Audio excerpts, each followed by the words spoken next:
Sarong truck nakatama sa poste kan Casureco 2 sa Banuanin, Pili. Airport roads nasakop kan apektadong linya para mientras nanawaran ng kuryente. Uyan report ni Charbra Hiles.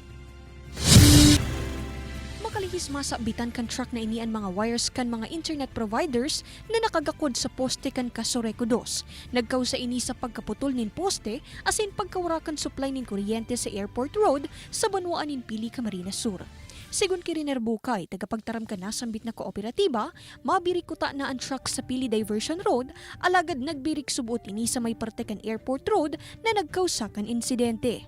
Ngayon pinapalitan yung 40-footer na poste na kung saan dumadaan doon yung 3-phase line papunta doon sa Airport Road.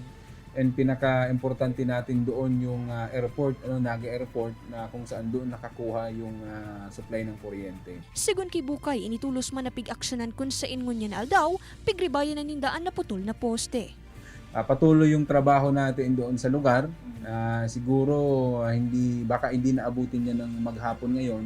May i-resume na natin yung power supply doon sa may Airport Road. Mientras tanto naka-experience manin 8 oras na brownout ngunyan aldaw, puon alas 9 nin aga hasta alas 5 nin hapon, ang barangay Bulalakaw, Baligian, Liwaksa, asin Bitaogan sa Banuanin Presentacion. Asin barangay Katanuan, asin Pag-ulinan man sa Banuanin Karamoan na sakop kan Casureco 4. Iniresulta kan pigibong relokasyon kan mga poste huli sa road construction kan DPWH sa lugar. Kay Banan si Carlo Obonita, Charmer Hiles, Balitang Bicolandia.